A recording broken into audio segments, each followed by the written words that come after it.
Hello everyone. Boolean algebra का जो first topic था बुलियन फंक्शंस एंड रिप्रेजेंटेशन हमने लेक्चर 12 में डिस्कस कर लिया था। Simplification of Boolean function next था। उसके 13 लेक्चर के अंदर हमने ये एल्जेब्रिक फंक्शंस और बुलियन अलजेब्रा थ्योरम के थ्रू डिस्कस किया था। इस लेक्चर के अंदर हम के मैप और या फिर उनको कर्नौज मैप्स भी बोलते हैं, उसके थ्रू सिंप्लीफिकेशन देखेंगे बुलियन फंक्शंस का। सिंप्लीफिकेशन यूजिंग के मैप या फिर कर्नौज मैप्स भी बोलते हैं इसको। इसमें क्या होता है, इस तरीके का देखो के मैप का स्ट्रक्चर होता है। ये 3 वेरिएबल्स के लिए स्ट्रक्चर है और के मैप भी सिंप्लीफिकेशन के लिए यूज़ आता है बुलियन एक्सप्रेशन के लिए, लेकिन उसके जो रूल्स होते हैं कुछ कंबाइन करने के लिए, तो वो फर्स्ट रूल क्या है, जैसे कि any cell containing a zero can not be grouped. मतलब जीरो को हम ग्रुपिंग नहीं करते, हम 1 की ग्रुपिंग कर रहे हैं, राइट। तो ये वाला एक्सप्रेशन नहीं कर सकते, 0 1 ग्रुप नहीं हो सकता। या तो 1 1 के ग्रुप्स बना रहे होते हैं अगर हम मिन टर्म्स ले रहे हैं तो, और मैक्स टर्म्स ले रहे हैं तो 0 0 के ग्रुप बनेंगे, लेकिन 1 0 का ग्रुप साथ में नहीं बनता कभी भी। नेक्स्ट है रूल क्या है, सेकेंड रूल इसका, कि तीन एलिमेंट्स एक साथ ग्रुप नहीं हो सकते। या तो एक एलिमेंट ही ग्रुप होगा, या 2 या 4 या 6 8, तो ये 3 एलिमेंट्स एक साथ ग्रुप नहीं हो सकते। रूल नंबर 3 क्या है कि डायगनली ग्रुपिंग नहीं हो सकती, इस तरह से ग्रुपिंग नहीं हो सकती। या तो वर्टिकल होगी या हॉरिजॉन्टल होगी। देखो वर्टिकल ग्रुपिंग सही है, हॉरिजॉन्टल ग्रुपिंग सही है, डायगनल ग्रुपिंग गलत है। इस तरह से ग्रुपिंग नहीं हो सकती, ये रूल नंबर 3 है।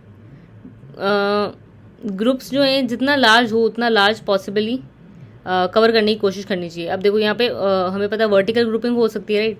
तो यहाँ पे ये 2 2 के पेयर बनाने की क्या ज़रूरत है, क्योंकि 4 का पेयर बन सकता है डायरेक्ट। तो ये जितना लार्ज पॉसिबल हो उतना लार्ज ग्रुप बनाने की कोशिश करनी चाहिए। तो ये इनसफिशिएंट ग्रुपिंग है, ये प्रॉपर तरीके से ग्रुपिंग है, चारों को एक साथ ज्वाइन कर दिया।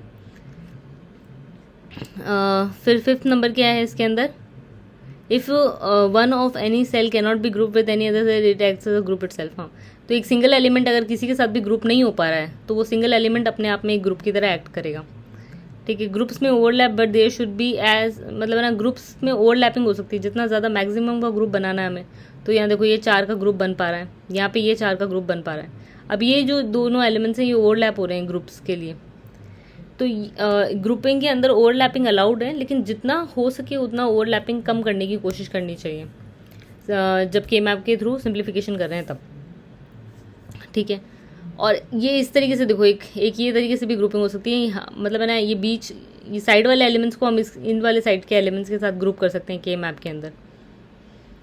तो ये वाला ग्रुप और ये पूरा ये एक ग्रुप है एक्चुअली मिलाकर। तो ये 7 रूल्स हो गए ग्रुपिंग के, ठीक है। के मैप के कुछ एग्जांपल्स देखते हैं। फर्स्ट क्या है, इसको प्लॉट करना है के मैप पे इस एक्सप्रेशन को A B plus A dash B dash. तो के मैप बनाते हैं, 2 वेरिएबल्स हैं ए और बी 2 वेरिएबल्स आ गए इनकी, या तो 0 हो सकती है 1 हो सकती है, 0 और 1 ये वैल्यूज़ हो सकती हैं। ए और बी मतलब 1 1 1 1, यहाँ पे 1 आ जाएगा। और ए डैश बी डैश मतलब 0 0 0 0, यहाँ पे भी 1 आएगा, यहाँ पे ट्रू होगा ना ये एक्सप्रेशन। तो इन दोनों के केस में 1 1 आ गया और बाकी 0 लग जाएगा। ये एक्सप्रेशन प्लॉट कर दिया। नेक्स्ट है मिनिमाइज करना है बुलियन एक्सप्रेशन को, मतलब सिंप्लीफिकेशन ऑफ बुलियन एक्सप्रेशन कर रहे हैं हम के मैप के थ्रू। एक्सप्रेशन क्या दिया हुआ ये रहा, F A B C is equals to A dash B C. 3 variables में है, अब ये देख लो यहाँ पे इनपुट वेरिएबल्स 3 है। तो जब 3 इनपुट वेरिएबल्स होते हैं तब कैसे लिखते हैं यहाँ के मैप इस तरह से बनता है। ए तो इस जो भी वेरिएबल लेफ्ट हैंड साइड में है वो यहाँ पे आ जाएगा, नीचे रहेगा, और जो राइट हैंड साइड में वेरिएबल्स हैं वो यहाँ पे आएंगे बी सी। तो ए और बी सी, ए की वैल्यू 0 1 और बी सी ये पॉसिबल कॉम्बिनेशंस ये 4 है, तो चारों कॉम्बिनेशंस लिखेंगे 0 0 0 1 1 1 1 0। अब ये बात ध्यान रखना, ये जो है 0 0 0 1 यहाँ पे पहले 1 1 आता है फिर 1 0 आता है। तो इसका मतलब एक्चुअली क्या होता है, ये 0 होता है एक्चुअली, ये 1, फिर ये 2 3 4 5 6 ये होगा और 7। इस तरीके से प्लॉटिंग होती है के मैप के अंदर। ये बात हमेशा ध्यान रखना मिन टर्म्स की, 0 1 2 3 4 5 6 7, ठीक है। तो यहाँ पे क्या दिया हुआ है, ए डैश बी सी मतलब 0 1 1 0 1 1 मतलब ये ए की वैल्यू तो 0 है और बी और सी की वैल्यू 1 1, तो यहाँ पे ये 1 आ गया, ठीक है। फिर नेक्स्ट दिया हुआ है हमें ए डैश बी सी मतलब 0 1 0 0 1 0 तो 0 1 0 यहाँ पे 2 पे 1 आ गया। देन दिया हुआ है हमें A B C dash, A B और C dash, A B dash C dash sorry, तो 1 0 0 1 0 0 0 0 ये रहा 1 आया। और फोर्थ है हमें ए बी डैश सी मतलब 1 0 1 1 0 1, तो यहाँ पे 1 आया। अब इसको हमें मिनिमाइज करना है। प्लॉटिंग तो कर दी हमने के मैप पे, मिनिमाइज कैसे करेंगे? मिनिमाइज करने के लिए हम ग्रुप्स फॉर्म करेंगे। तो ग्रुप्स यहाँ पे मैक्स टू मैक्स के फॉर्म करके देखने होते हैं और ओवरलैपिंग जितना हो अवॉइड करना होता है। या तो सिंगल का बन सकता है या 2 या 4 या 6 8 इस तरह से। अब यहाँ पे तो 8 ही एंट्रीज हैं, तो यहाँ पे सब ये इन दोनों का एक ग्रुप बन सकता है, इन दोनों का एक ग्रुप बन सकता है। तो ये हमने ग्रुप फॉर्म किया इस तरह से, ग्रुप फॉर्म कर दिया हमने। ये मैक्सिमम ग्रुपिंग हो सकती है इसके अंदर, ठीक है। तो अब इसका मिनिमाइज्ड एक्सप्रेशन कैसे निकालेंगे? देखो ये पहला वाला ग्रुप देखते हैं। पहले वाले ग्रुप के अंदर कॉमन क्या है? ये ए कॉमन है, ए डैश कॉमन है, तो ए डैश लिख दिया हमने। और यहाँ ऊपर से क्या कॉमन आ रहा है? बी की वैल्यू 1 है, यहाँ पे भी बी की वैल्यू 1 है, तो बी कॉमन आ रहा है। सी की वैल्यू डिफरेंट है दोनों के लिए, 1 0 है, तो ए और बी कॉमन आ रहा है फर्स्ट वाले ग्रुप से, ठीक है। सेकंड वाले ग्रुप के अंदर क्या कॉमन आ रहा है? सेकंड वाले ग्रुप में ए कॉमन आ रहा है और ऊपर से देखें तो बी डैश कॉमन आ रहा है, तो प्लस ए बी डैश ये कॉमन आ रहा है। तो हमारा ये मिनिमाइज्ड एक्सप्रेशन जो है वो हो गया A dash B plus A B dash. ये A dash B plus A B dash ये एक्सॉर लॉजिक गेट के थ्रू भी निकलता है, इसलिए हम इसको ए एक्सॉर बी भी लिख सकते हैं। एक और एग्जाम्पल बुलियन एक्सप्रेशन का। मिनिमाइज करना है हमें के मैप के थ्रू। 4 इनपुट वेरिएबल्स दिए हुए हैं और यहाँ पे देखो समेशन साइन है। समेशन साइन है मतलब कि मिनटर्म्स की बात हो रही है, 1 का ग्रुपिंग होगा और एसओपी फॉर्म है। और पाए यहाँ पे दिया हुआ, नेक्स्ट एग्जाम्पल में पाए है। पाए का मतलब है कि जीरो के ग्रुप्स बनेंगे, पीओएस फॉर्म है और मैक्स टर्म्स की बात हो रही है, ठीक है। तो अब ये वाले एग्जाम्पल के अंदर हमें वंस का ग्रुप बनाना है, ठीक है, एसओपी फॉर्मेट में, क्योंकि और ये वाले टर्म्स दिए हुए हैं। अब नंबर ऑफ इनपुट वेरिएबल्स कितने हैं? 4 हैं, तो इसलिए इसका के मैप इस तरीके से बनेगा। और इसके अंदर नंबर ऑफ एंट्रीज के मैप के अंदर कितनी रहेंगी? 4 to the power 2, 16 एंट्रीज रहेंगी। तो देखो इस टेबल में 16 एंट्रीज हैं। फिर हमने जितनी भी मिनटर्म्स उनको प्लॉट कर दिया। क्या है मिनटर्म? 0 2 5 7, तो यहाँ पे 0 पे 1 आ गया, 2 पे 1 आ गया, 5 पे 1, 7 पे 1, इस तरह से। एक चीज़ ध्यान रखना हमेशा कि ये जो इसकी इंडेक्सिंग कैसे होती है, ये 0 1 2 यहाँ पे रहेगा, फिर 3 4 5 6 यहाँ पे 7, फिर ये वाली रो नहीं आएगी, फिल होगी पहले, ये रो फिल होगी लास्ट वाली, 8 9 10 फिर 11 फिर 12 13 14 यहाँ पे 15, इस तरीके से इसकी फिलिंग होती है। 0 0 0 1 इसके बाइनरी फॉर्मेट में ये इस तरह से लिखा जाएगा। PQRS आ गया। अब इसके अंदर हम ग्रुपिंग करेंगे तो मैक्स टू मैक्स ग्रुपिंग करनी होती है, तो ये हमें पता है ये लास्ट वाले टॉप मोस्ट ये आपस में कनेक्टेड रहते हैं इस तरीके से। तो इन चारों को एक ग्रुप बना दिया, लाइलेक ग्रुप, और एक ये चारों का ग्रुप बना दिया रेड ग्रुप। तो रेड ग्रुप से हमारे पास कॉमन क्या आ रहा है? रेड ग्रुप से हमारे पास कॉमन आ रहा है 0 1 1 1 1, तो ये आ रहा है Q कॉमन, ठीक है, Q। और ऊपर से देखें तो यहाँ पे 0 1 1 1, तो यहाँ से आ रहा है S कॉमन, ठीक है, तो QS आ गया। और लाइलेक वाला ग्रुप देखें तो उसमें क्या हो रहा है? यहाँ पे 0 0 है, यहाँ 1 0 है, मतलब Q डैश कॉमन आ रहा है, ठीक है, Q डैश। ऊपर से देखें तो 0 0 और 1 0, तो मतलब S डैश कॉमन आ रहा है, तो S डैश। तो यहाँ पे अब हम लिखेंगे फंक्शन क्या आया हमारे पास? QS plus Q dash S dash, ये हमारा मिनिमाइज्ड एक्सप्रेशन हो गया। नेक्स्ट एग्जांपल दिया हुआ है हमें, बुलियन एक्सप्रेशन को मिनिमाइज करना है। 3 इनपुट वेरिएबल्स हैं, तो 3 इनपुट वेरिएबल्स की टेबल ये बनेगी 0 1 2 3 4 5 6 7, ये टेबल बन गई। उसके बाद में अब हमें मैक्स टर्म्स को प्लॉट करना है। मैक्स टर्म्स जो है हमेशा 0 से प्लॉट होती हैं और 0 की ग्रुपिंग होती है, मैक्स टर्म की बात होती है। तो POS फॉर्मेट में ये सब पता कैसे चल रहा है? क्योंकि यहाँ पे पाई लगा हुआ है,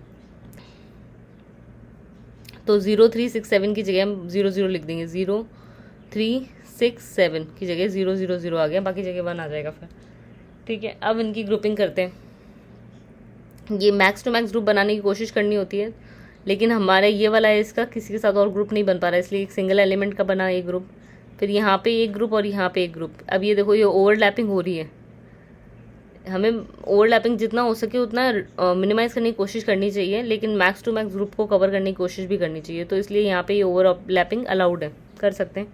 रिक्वायर्ड है यहाँ पे ओवरलैपिंग एक्चुअली।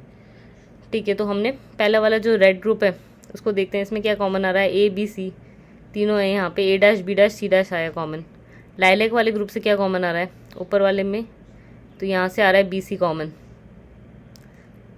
सॉरी ब्लू वाले ग्रुप में आ रहा है कॉमन बी सी, और लाइलैक वाले ग्रुप में आ रहा है कॉमन ए, और ये ऊपर से क्या है 1 1 और 1 0 बी, तो लाइलैक वाले ग्रुप में आ रहा है ए बी कॉमन। ये टर्म्स आ गई।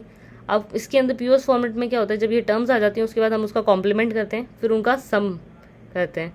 तो इनका कॉम्प्लीमेंट लिख दिया हमने, A dash B dash C dash का ए बी सी कॉम्प्लीमेंट आएगा।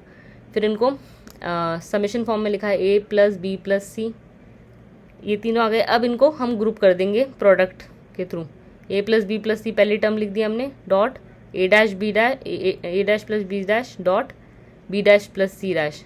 तो ये हमारा एक्सप्रेशन हो गया मिनिमाइज्ड वाला।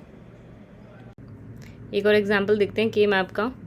अब इसके अंदर क्या है डोंट केयर्स भी दिए हुए हैं साथ में, और उसके बाद मिनिमाइजेशन करना है। डोंट केयर्स जो टर्म है वो हम क्रॉस से डिनोट करेंगे, और डोंट केयर टर्म्स एक्चुअली जब हम ग्रुपिंग करते हैं तो उनको कवर करना कंपलसरी नहीं होता, लेकिन उनको अगर हम मैक्सिमम ग्रुप बनाने के लिए उनको उनको ग्रुप के अंदर ले रहे हैं तो हमारे मिनिमाइजेशन के लिए अच्छा ही है, लेकिन उनको कवर करना नेसेसरी नहीं होता। जैसे कोई भी वंस हैं तो उनको हमें कवर करना ही पड़ता है, लेकिन डोंट केयर टर्म्स को कवर करना नेसेसरी नहीं होता ग्रुपिंग के लिए, ग्रुप बनाना उनका ज़रूरी नहीं होता।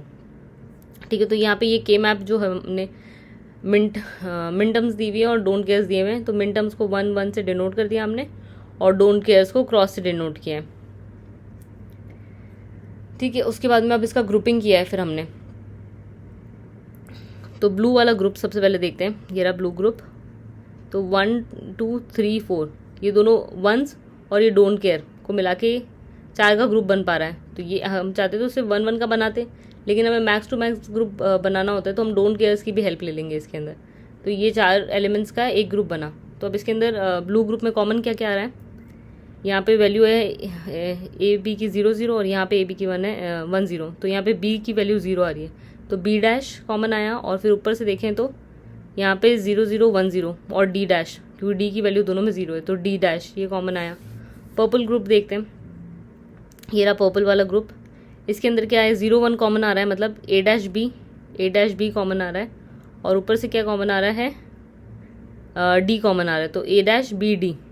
ग्रीन ग्रुप में क्या कॉमन आ रहा है, ग्रीन वाले में 1 0, मतलब ए बी डैश कॉमन आ रहा है, और ऊपर से क्या कॉमन आ रहा है, ऊपर से कॉमन आ रहा है 0 1 1 1, तो मतलब डी कॉमन आ रहा है, तो ए बी डैश डी ये आया ग्रीन ग्रुप से। तो हमारे पास ये तीनों टर्म्स आ गई।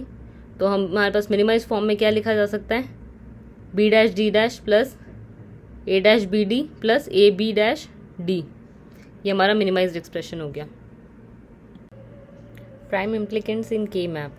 प्राइम इम्प्लीकेंट्स क्या है, वो डिफाइन करते हैं ग्रुप्स को। 1 के ग्रुप को डिफाइन करेंगे अगर एसओपी या मिन टर्म्स की बात हो रही है तो, और 0 के ग्रुप को डिफाइन करेंगे अगर पीओएस या मैक्स टर्म्स की बात हो रही है तो।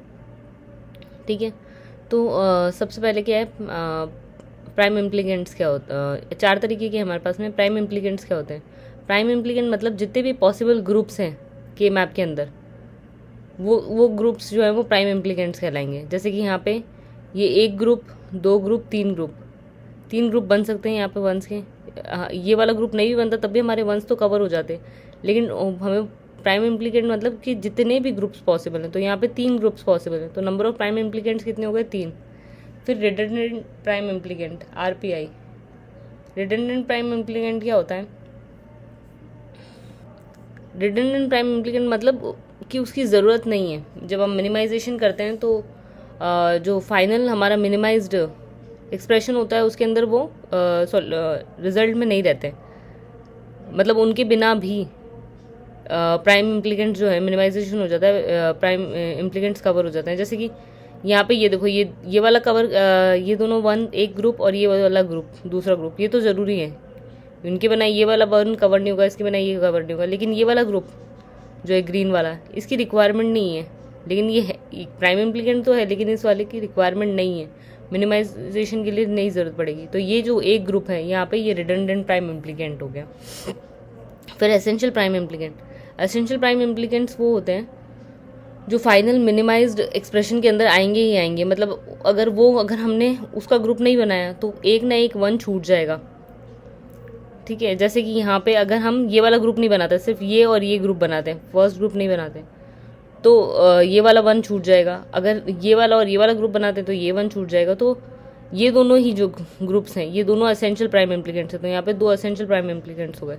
सेलेक्टिव प्राइम इम्प्लीकेंट्स मतलब कि जब हमें चॉइस मिल रही हो प्राइम इम्प्लीकेंट्स के अंदर मिनिमाइजेशन के लिए कि हम 2 में से कोई भी एक ग्रुप बनाएंगे तो उससे वो 1 कवर हो जाएगा, तो उस तरीके का जो प्राइम इम्प्लीकेंट है वो एसेंशियल प्राइम इम्प्लीकेंट होगा। देखो एक ग्रुप तो ये तो है ही, जरूर बनाना ही पड़ेगा। एक ग्रुप ये, अब ये वाला 1 बच गया यहाँ पे, ठीक है। ये वाले दोनों कवर हो गए, ये वाले दोनों कवर हो गए। अब इस वाले जो 1 को है 2 तरीके से कवर किया जा सकता है, या तो ये वाला ग्रुप बना लो फर्स्ट वाला ग्रीन वाला, या ये वाला ग्रुप बना लो। तो 2 ऑप्शंस मिल रहे हैं हमें इस 1 को कवर करने के लिए। इसलिए number of selective prime implicants यहाँ पे कितने हो गए, 2 हो गए, 2 ग्रुप्स हैं इसलिए। जैसे कि एक एग्जाम्पल दिया हुआ है, इसके अंदर हमें निकालना है ये चारों prime implicants, essential prime implicant, redundant और सेलेक्टिव प्राइम इम्प्लीकेंट, ठीक है। ये के मैप है। यहाँ पे समेशन दिया हुआ है, मतलब मिन टर्म्स की बात हो रही है। 1 का ग्रुप बनेगा, SOP है, सम ऑफ प्रोडक्ट है ये। तो ये हमारा के मैप के अंदर हमने इसको प्लॉट कर दिया। देखो 0 1, 1 पे 1 आ गया, 2 यहाँ पे आता है, 3 4 5, 5 पे 1 आ गया, 6 पे 1 आ गया, 5 पे फिर 6 पे 1 आ गया, 7 पे 1 आ गया, ऐसे इस तरह से ये के मैप के अंदर हमने इसको प्लॉट कर दिया। अब हमें ग्रुप्स बनाने, राइट। हाँ, तो नंबर ऑफ प्राइम इम्प्लीकेंट्स कितने हैं यहाँ पे, तो टोटल ओवरऑल कितने ग्रुप्स बन सकते हैं उससे पता चलता है प्राइम इम्प्लीकेंट्स कितने हैं। तो एक ग्रुप ये बन गया, एक ये बन गया, एक ये, तो ये 4 तो 2-2 के ग्रुप हो गए, और एक ये चारों का ग्रुप बनाया जा सकता है, ठीक है। तो ये नंबर ऑफ प्राइम इम्प्लीकेंट्स हो गए, वो हो गए हमारे 5। एसेंशियल प्राइम इम्प्लीकेंट्स कितने हैं कि सारे जो 1 से कवर हो जाएं।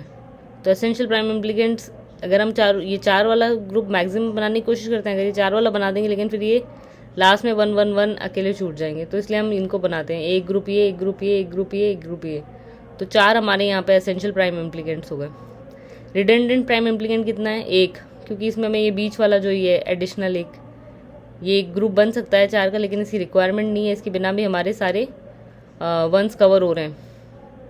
तो ये रिडंडेंट प्राइम इम्प्लीकेंट 1 हो गया। और सेलेक्टिव प्राइम इम्प्लीकेंट 1 भी नहीं है, क्योंकि अगर हम ये 4 ग्रुप बना दिए हमने, उसके बाद में कोई भी ऐसा 1 नहीं बच रहा जिसके लिए हमारे पास चॉइस हो कि ये लें या वो लें, ग्रुप को किस बनाएं। तो सेलेक्टिव प्राइम इम्प्लीकेंट 1 भी नहीं है इस एग्जाम्पल में। इस लेक्चर में हमने ये सारे टॉपिक्स डिस्कस किए हैं। अगर कोई भी प्रॉब्लम हो तो आप कमेंट्स में पूछ सकते हो। UGC net paper 2 computer science and applications की PDF का लिंक आपको डिस्क्रिप्शन में मिल जाएगा। अगर आपको इस लेक्चर के नोट्स चाहिए तो आप मुझे मेल कर सकते हो इस मेल ID पे, इस सब्जेक्ट लाइन के साथ में। अगर वीडियो अच्छा लगा हो, इन्फॉर्मेटिव लगा हो, तो please like, share and subscribe. Thank you.